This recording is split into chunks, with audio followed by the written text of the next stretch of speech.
Are you ready for what S about to hit? Because in the next 72 hours, over 170 inches of snow will bury parts of the west while the east sees temperatures 40 degrees above normal.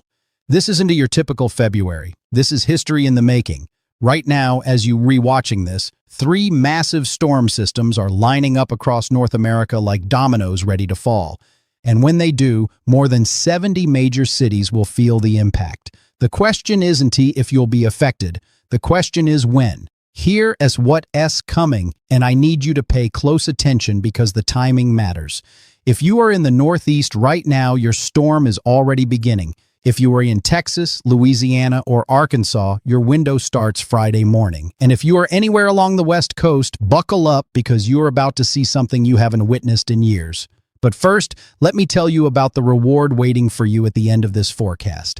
At exactly the 5-minute mark, I am going to reveal which cities are facing potential blizzard conditions that could shut down travel for days. You will want to stick around for that. Let me start with what is happening right this second.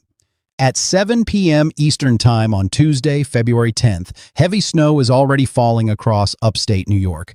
Burlington, Vermont is getting slammed with snowfall rates exceeding 1 inch per hour. Portland, Maine will see visibility drop below half a mile within the next 2 hours. If you re-traveling tonight through Albany, Syracuse, or Rochester, conditions are deteriorating fast. Boston, you are next.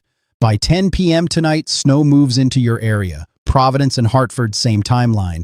By midnight, Cape Cod will be dealing with heavy snow mixed with sleet. New York City, you'll see freezing drizzle and sleet making roads treacherous for the Wednesday morning commute. But here's the twist nobody saw coming. This isn't just one storm, this is the opening act. Wednesday morning brings lake-effect snow to western New York. Buffalo, you know the drill, but this time the bands will be intense. Watertown, Oswego, expect whiteout conditions at times. Montreal and Quebec City in southeastern Canada, you re-looking at 3 to 6 inches by Wednesday evening.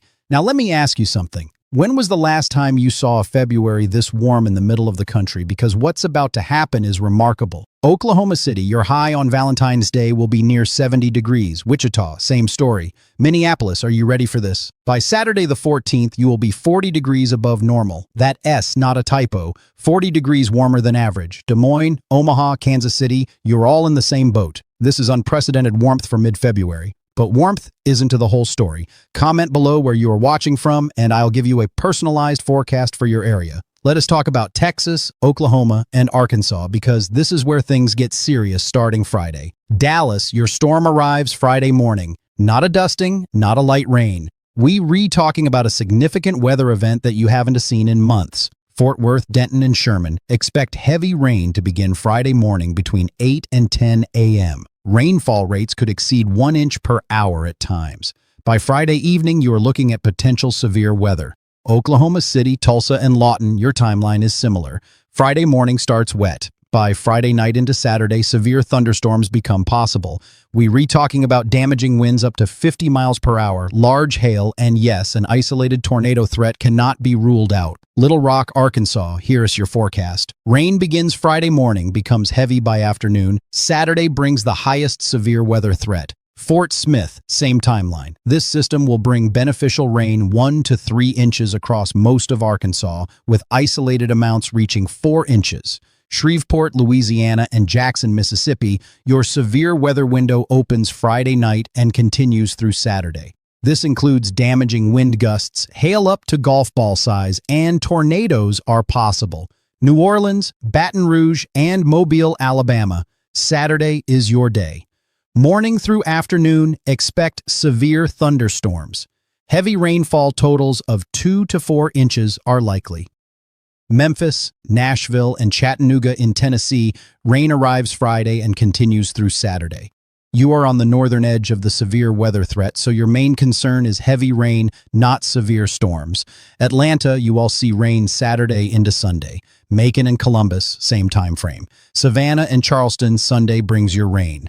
Now here's what makes this pattern so unusual. While the South deals with severe weather and flooding rain, the Northeast might catch another system. And this one has blizzard potential. But before I get to that, let me tell you what is happening out west, because this is where the most extreme weather will occur. San Francisco, Sacramento, and Oakland, rain begins Wednesday.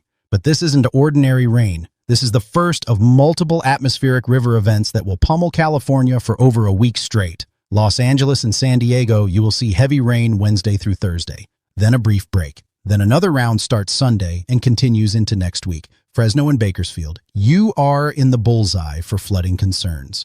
Rainfall totals over the next 10 days could reach 5 to 6 inches in the valleys, but the real story is in the mountains. Lake Tahoe, Mammoth Mountain, and the entire Sierra Nevada range. Prepare for historic snowfall. We not talking inches. We talking feet, lots of feet. Here's the number that should shock you, 170 inches. That's over 14 feet of snow possible at the highest elevations over the next 10 days. Mammoth Mountain could see 60 to 80 inches by this weekend alone. Squaw Valley, same story. Reno, Nevada, you'll see snow as well, especially in the higher elevations around the city. 3 to 6 inches possible by Thursday. Salt Lake City, your snow arrives this weekend. Park City and the Wasatch Range will see heavy snow starting Saturday, 10 to 20 inches possible through Monday. Denver, you will catch snow late this weekend into early next week. Colorado Springs and Fort Collins, same timeline. The Front Range could see 6 to 12 inches. Flagstaff, Arizona, and Santa Fe, New Mexico, finally, your drought-busting snow arrives. 12 to 24 inches possible over the next week. Seattle, Portland, and Spokane in the Pacific Northwest, you are about to get drenched. Heavy rain for the lowlands, heavy snow for the Cascades. Mount Rainier and Mount Hood could see 3 to 5 feet of new snow over the next 10 days. Boise, Idaho, and Missoula, Montana. Snow increases late this weekend and continues into next week. UV had below normal snow this winter. That is about to change. Now let me take you back to the East Coast because there's a developing situation that could become a major blizzard. Sunday night into Monday, a powerful storm system will explode off the Carolina coast. This low pressure could drop to 960 millibars. That's hurricane strength in terms of pressure. The question is, how close does it track to the coast? If it tracks close, New York City, Boston, Portland, and Providence could see blizzard conditions Monday into Tuesday. We are talking about heavy snow, winds gusting over 50 miles per hour, and whiteout conditions. If it tracks offshore, you will barely see a flurry. The difference between a historic blizzard and nothing comes down to 50 miles in storm track. Philadelphia, Baltimore, and Washington, D.C., you are in a similar boat. Too early to call with certainty, but this has the potential to be significant. Halifax, Nova Scotia, you are likely getting hammered regardless. Blizzard conditions appear likely for you by Monday night into Tuesday. But here's what I promised you at the 5-minute mark. The cities most at risk for blizzard conditions next week are Boston, Portland, Maine, Providence, Hartford, and potentially New York City if the storm tracks within 100 miles of the coast. We'll know more by Thursday. Now let me paint the bigger picture because this pattern extends beyond next week. The third week of February brings even colder air to the west and continued warmth in the east. This temperature contrast is massive.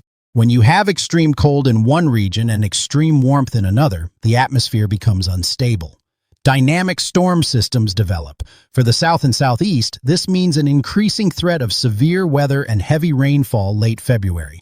Birmingham, Montgomery, Atlanta, Charlotte, and Raleigh, keep this on your radar. For the snow lovers in the north, Chicago, Detroit, Cleveland, Pittsburgh, and Buffalo, colder air arrives late in the month.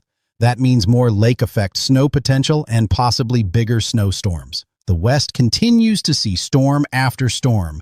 We recounting 3 to 4 major systems just in the next 10 days alone for California, Oregon, and Washington. This is exactly what the region needs after months of drought. Let us talk about what this means for flooding. The Weather Prediction Center has already highlighted areas of concern. From Friday into Saturday, parts of Oklahoma, North Texas, and southern Arkansas have a marginal risk of flash flooding. This expands Saturday into Sunday to include more of Arkansas and Louisiana. The bigger flood threat is California. With multiple atmospheric rivers stacking up, coastal regions face significant flooding potential. Santa Barbara, San Luis Obispo, and areas near Big Sur are particularly vulnerable. Small streams and creeks will rise rapidly. Mudslides are possible in recent burn scar areas. Here's your drought update. This pattern is exactly what Texas, Oklahoma, Arkansas, Louisiana, and Mississippi need. Current drought conditions have been severe across this region. 1 to 4 inches of rain over the next week will provide significant relief. California's drought also improves dramatically. The Sierra snowpack, which has been below normal, will surge above average after this pattern. That's crucial for water supply next spring and summer. Phoenix, Tucson, and Las Vegas, you will catch some rain too as these systems move through. Not huge amounts, but every drop counts in the desert. Let me give you specific timing one more time because this is critical. Tuesday night through Wednesday morning, northeast snow continues. Thursday, brief break. Friday, southern storm begins affecting Texas and Oklahoma. Saturday, severe weather peaks across the south. Sunday, rain spreads into the southeast while a potential coastal storm develops. Monday through Tuesday, possible northeast blizzard depending on track. Meanwhile, out west, Wednesday through next Friday, nearly continuous precipitation for California and the Northwest. Storm after storm after storm. Temperature-wise, we're re-looking at anomalies that are off the charts. Bismarck, North Dakota, could hit the 50s this weekend in mid-February. Fargo, same story. International Falls, Minnesota, normally one of the coldest spots in the lower 48, might crack 40 degrees. This warmth extends south. St. Louis, Indianapolis, Columbus, all seeing well above normal temperatures through the weekend. But don't let the warmth fool you. Nighttime temperatures will still drop, especially with clear skies between systems. Wind chills will be noticeable across the upper Midwest and Great Lakes each morning, even with above normal afternoon highs. Here's what I need you to do right now. Comment your city below. Tell me where you're watching from. I want to make sure you have the specific information you need for your area. And here's what's coming in my next update. I'll have the latest model runs showing exactly where that potential East Coast blizzard tracks. I'll break down the severe weather setup for the South in even more detail. And I'll show you the incredible snowfall forecasts for the West with updated totals. This is a pattern we haven't seen in years. 3 major storm systems, record warmth in one region, historic snow in another, and severe weather in between. Over 70 cities directly impacted, millions of people affected. The weather pattern is changing in a big way, and you need to be prepared. Whether you are dealing with snow, severe storms, or flooding rain, the next 10 days will be active. Don't miss the next update where I'll have the final call on that East Coast storm and show you which cities are in the crosshairs. This is weather you need to know about, and I'll keep you updated.